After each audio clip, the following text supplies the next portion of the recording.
वो आ जाता है। तो कुछ लोग हमसे कहते हैं कि सर आपके बोलने में भी नहीं, हिंदी भाषा में भी बिहारी टोन आ जाता है। हम कहें कि अगर बिहारी हो के बिहारी टोन ना आए तो फिर आए कौन चीज?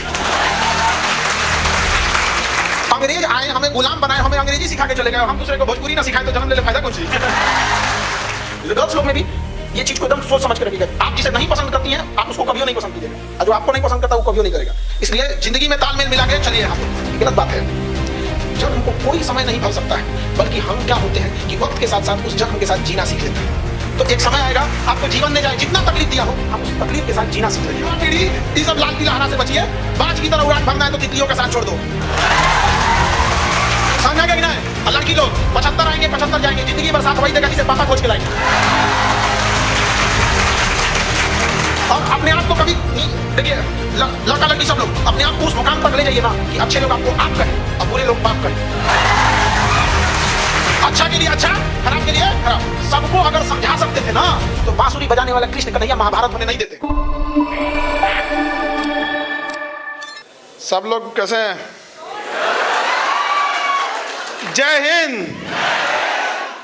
आज के इस युवा दिवस में हमारे स्वामी विवेकानंद जी ने जो कल्पना किया था उसमें हम लोग निरंतरता से आगे बढ़ रहे हैं। और आप लोग को देख के लगता है कि कहीं ना कहीं से आप सब उस आगे बढ़ने वाली जो रथ यात्रा है उसमें अपना अपना जरूर योगदान देंगे। हम तो बहुत बाद में यहाँ आए, इसके लिए हम जरूर क्षमा चाहेंगे। हालांकि हमको इसके बारे में बहुत पहले से पता था। यहाँ पे हमारे अभी भी देखते हैं कुछ पुराने विद्यार्थी यहाँ बैठे हुए हैं, हमको इनको पढ़ाए हुए हैं यहाँ पे। तो बहुत पहले से हम इस संस्था के बारे में जान रहे थे। और आपके सबके, हम सबके, मनीष भी आपसे सबको, जैसे ये लोग मिलना चाहते थे हम लोग भी मिलना चाहते थे, लेकिन ऐसी क्या व्यस्तता रहती थी। और स्वामी विवेकानंद का ही बात याद आता था कि अपने कार्य के प्रति इतने खो जाओ कि कुछ यादें न रह जाए। और हम लोग पढ़ाई में ऐसा न खो गए कि यहाँ से कुछ दूर हमारा कोचिंग उस पार, कितना दूर है यहाँ से 2-3 किलोमीटर वहाँ से, लेकिन इतना व्यस्तता रहेगी कि समय लग गया आते में। लेकिन खैर आप लोग ऐसे, आप लोग के जो स्लम एरियाज में आप पढ़ाते रहते हैं, ये सब चीज़ हम लोग को बहुत पता रहती थी। क्योंकि हमारे पास जो बच्चे आते थे, जो क्लास में बच्चों को पढ़ाते थे, तो वो हमसे कहते सर ये क्लास मेरा छूट गया, थोड़ा एक बार दोबारा समझा दी थी। उसको एक डांटे हमको, तो छूट कैसे गया? कहा सर हम उस दिन हम स्लम में गए थे पढ़ाने के लिए, तो वहाँ थोड़ा सा कुछ बच्चे थे, उनको पढ़ाते पढ़ाते मेरा लेट हो गया। तो सोचिए एक छोटे बच्चों के अंदर कितना उत्साह है पढ़ाने के लिए, जहाँ हम हर इंसान की अपनी अपनी एक पहुंच होती है। तो हमको लगता है जहाँ ये गायत्री परिवार शिक्षा को लेके पहुंच पा रहा है, वहाँ शायद कोई ना पहुंच पाए। उस एरिया में जिनको सब लोग छोड़ देते हैं, पढ़ने वाले लोगों के लिए, जिनके पास पैसे हैं, धन दौलत है, बैकग्राउंड ठीक है, उनके लिए तो सब हो जाते हैं। लेकिन जो एकदम समाज में दबे कुचले लोग हैं, उनके लिए गायत्री परिवार है। तो आप सब कहीं ना कहीं स्वामी विवेकानंद के उस अधूरे सपने को पूरा करने में लगे हुए हैं यहाँ पर। और यहाँ हम इस पूरे व्यवस्था को एक बार दोबारा धन्यवाद जरूर कहेंगे। आपको भी सर बहुत बहुत धन्यवाद। और हमारे मित्र, हमारे निशांत रंजन सर, ये आए हमारे पास, कहें कि सर आपको आप हमारा निमंत्रण स्वीकार कीजिए। हम कहें देखिए अपने परिवार में घर जाने के लिए अपने परिवार में किसी को निमंत्रण नहीं दिया जाता है यहाँ पे। वो हमारी कार्य व्यस्तता रही, जो हम क्षमा चाहेंगे इसके लिए कि जो हम ना आ पाए, लेकिन ये हमारा अपना परिवार है यहाँ पे। और लॉकडाउन में जैसे बताए रहे थे आपको कि लॉकडाउन में आप लोगों ने इतनी सेवा किया, हमें भी बहुत पता, मतलब कुछ बच्चे ऐसे थे लॉकडाउन में कि जहाँ पे लोग खाना देने में अपने रिलेटिव को डर रहे थे। यहाँ ऐसा भी हो गया था लॉकडाउन में जब कोरोना आया था कि किसी के घर में मृत्यु हुई है, वो उठाने के लिए कतरा रहा था वहाँ पे। वैसे वैसे जगहों पे जहाँ कोई नहीं जा रहा था, वहाँ जाके आप लोगों ने खाना पहुँचाया। ये इस बात का प्रमाण है कि यह देश एक दिन जरूर बदलेगा और अब युवा ही बदलेंगे इस चीज़ को। और कोई भी संस्था जब शुरू होती है तो बहुत लोग टांग खींचने वाले आते हैं। और ये भी संस्था जब शुरू हुई थी तो टांग खींचने वाले आए थे, लेकिन धीरे धीरे टांग अंगद की तरह जम जाता है। खींचने वाले खींचते रहे, कुछ नहीं होने वाला है यहाँ पे। तो अब ये टांग अंगद की तरह जम चुका है। अब जो इस टांग को, अब कोई कुछ नहीं बिगाड़ सकता इस संस्था को बस। लेकिन कोई भी संस्था खास करके जो शिक्षा से जुड़ी होती है वो तभी आगे बढ़ सकती है जिसमें उस संस्था से जुड़े लोग जब संस्कार वाले हों, अध्यात्म से जुड़े हों, अपने काम के प्रति ईमानदार से हो।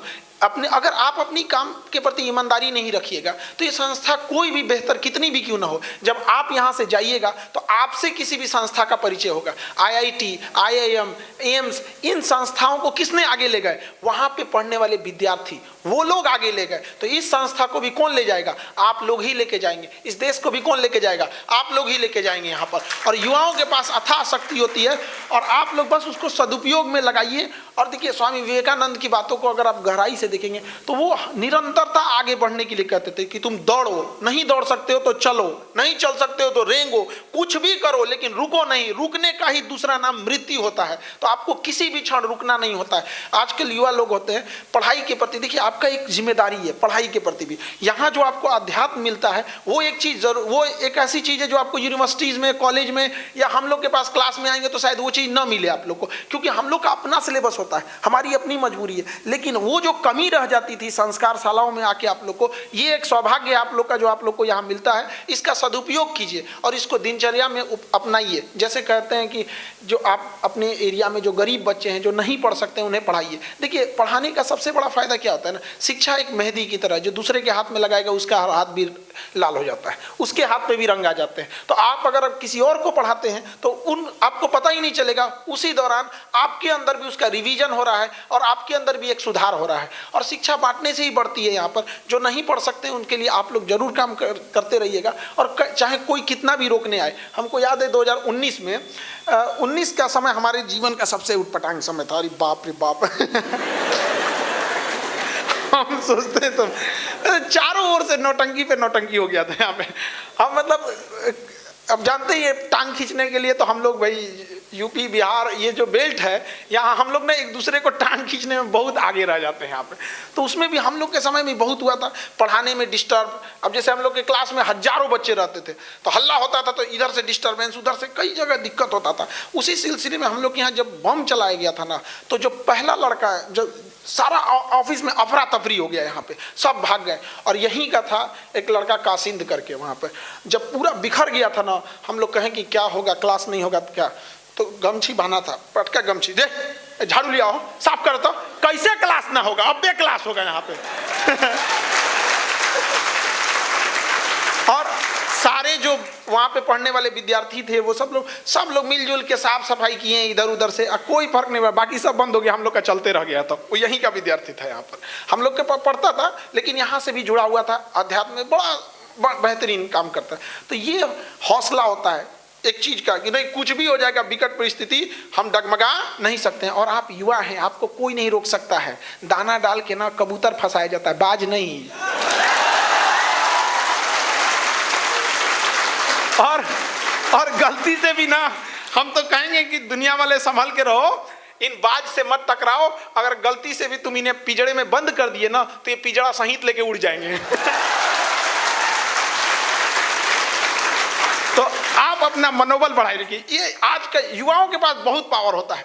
तो बहता पानी होता है ना, तो उसको एक सही दिशा देना जरूरी होता है, वरना अगर उसका दिशा बदला तो बहते पानी के ताकत के दम पे किसी की क्षति भी हो सकती है। तो अगर युवा जो होता है भटक जाता है रास्ते से ना, बहुत बुरा तबाह करता है, अपनी परिवार बिगाड़ लेता है, समाज को बिगाड़ देता है। आज का युवा जो है गांधी जी का चौथा बंदर हो गया है, मोबाइल लेके बैठा है तो कानून बंद करने वाला गया सब।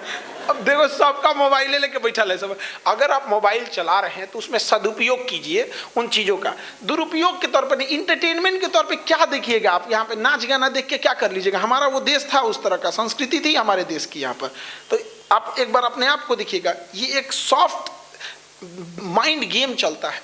अंग्रेजों की एक चाल थी कि किसी देश को अगर चौपट करना है ना, तो सबसे पहले उसकी संस्कृति को चौपट करो।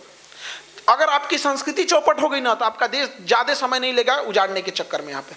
इसलिए वो नए नए चीज को ले आके अपनी संस्कृति को चौपट कर रहे हैं। जैसे टाई लगाना मॉडर्न हो गया, धोती पहनना देहाती कैसे हो गया, पीछे कैसे हो गया। भाई दोनों कपड़े हैं, आपका अपना कपड़ा है, हमारा अपना कपड़ा है। धोती कुर्ता हो गया, कुर्ता पजामा हो गया, गमछा हो गया, ये पिछड़ेपन की निशानी कैसे हो गई? ये हमारे देहात की निशानी है, ये हमारे देहात की है। तुम शहर के हो, तुम्हारी निशानी है। शहर और देहात में कैसे हो गया कि मॉडर्न और ओल्ड? गांव का आदमी मॉडर्न नहीं हो सकता है यहाँ, लेकिन उनके दिमाग में भरते गए सब यहाँ पे। आज की युवा पीढ़ियों को देखिए, अपनी घर के मतलब चौराहे पे पैर छूने में या फिर किसी को अपनी संस्कृति को बोलने में उन लोग को हिचकिचाहट होती है। ये अंग्रेज सब बहुत बेहतरीन ढंग से कैसे कि पहले इनसे इनकी संस्कृति को दूर करो, फिर इनसे अपनी संस्कृति करेंगे, गुड मॉर्निंग गुड आफ्टरनून करेगा, फिर धीरे धीरे इसको अपने संस्कृति से इतना दूर ले जाएंगे कि फिर इसको याद भी नहीं रहेगा कि कहाँ से आए थे। आज भारत के लोगों को सिखाते हैं लोग यहाँ पे कि हम लोग क्या मतलब बहुत बड़े मॉडर्न हो गए, ये नासा वगैरह वाले हम लोग को ज्ञान देते हैं।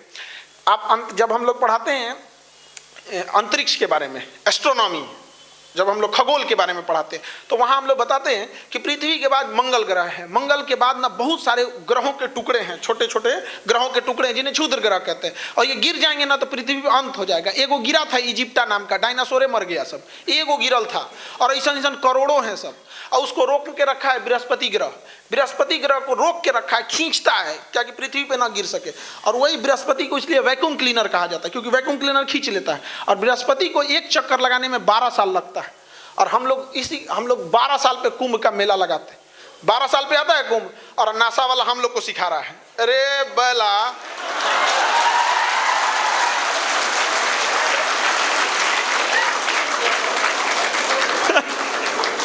बताइए, हम लोग को सिखा रहा है कैसे? हम लोग से हमारे ही हमसे हमारी विरासत छीन लिया सब, छीना सब की नहीं छीन लिया सब, हम लोग को सिखा रहा है सब, पता नहीं कहाँ से आ गया सब। आर्किटेक्चर देखिए, भारत की आर्किटेक्चर देखिए, आज जाके देखिए वो दक्षिण भारत में जाके देखिए, विजयनगर के उस स्तंभों को देखिए, उस किलाओं को देखिए तो अंग्रेज आके चंबित हो जाते हैं, अरे बाप रे ये क्या चीज है। आप जाके महाराष्ट्र में देखिएगा, कैलाश पर्वत को एक खड़े पहाड़ काट के बनाया है, ऐसे घर द्वार नहीं, खड़ा पहाड़ था, ऊपर से काटते आया, सिंगल पहाड़ काट के बना दिया यहाँ पे। और हम लोग को आज ज्ञान देते हैं सभी अंग्रेज सब यहाँ पे, इस सबको क्या समझ में आता है यहाँ पे। तो लेकिन क्या है कि हम लोग कहीं ना कहीं तो कुछ गलतियां हुई हम लोग से, हम लोग आपस में देखिए, एक होता है भाषा, अंग्रेजों को एक चीज देखिएगा, वो जान मार देगा लेकिन ना भाषा खराब नहीं करेगा। आप खुद सोच के देखिए, वो भाषा खराब नहीं करते थे, उनको पता था कि कैसे माइंड गेम खेल करना है वहाँ पे। हम लोग में क्या है, आज के युवाओं में भाषा थोड़ा सा ध्यान से समझिए, हम 3 साल में बोलना सीख जाते हैं और जिंदगी भर लग जाता है ये सीखने की बोलना क्या है। तो ये भाषा जो होता है ना, 2 मिनट में आपको चौपट कर देगा। यंग जनरेशन में ना फटाफट लड़ाई झगड़ा कर देते हैं। याद रखिएगा, आप किसी से एक बार अगर उतावला होकर बोल देते हैं ना, जिंदगी भर के लिए बंद हो गया रास्ता आप उससे प्रेम से बात करने का। लेकिन अगर आप उससे प्रेम से बात करते हैं ना, पूरा जिंदगी आपके पास है, जब मन तब उतावला हो सकते हैं उसके साथ, जब मन तब। लेकिन आज देखिए हम लोग में छोटे मोटे नॉर्मल झगड़ा लड़ाई में बच्चों को आज देख रहे हैं कहाँ चले गए हैं यहाँ पे। तो ये भाषा पे प्लीज आप लोग कंट्रोल करके रखिएगा। कभी किसी दूसरे की बुराई वगैरह नहीं कीजिएगा। यहाँ पर हम लोग की कब मीटिंग हुई थी अभी, हमारे मतलब कुछ देर पहले हम लोग मिले थे, हमारे निशांत सर, तो हम लोग भी यही कह रहे थे, सर इतने लोग आते हैं, एक बार सब लोग को मिल के हम तो ऐसे भी कहते हैं कि देखिएगा कभी कभी कोई एक बड़े मंच पे जाके एक व्यक्ति दूसरे व्यक्ति की बुराई कर रहा है। हम लोग क्योंकि शिक्षा क्षेत्र से जुड़े हैं तो हमको इनसे भी गुजारिश रहती है कि चलिए हम सब लोग मिल के कहें, कम से कम ये वो शिक्षक दूसरा के ना बोले, ताकि विद्यार्थी देख के दूसरे को ना बोलेगा यहाँ पर। तो हमेशा ये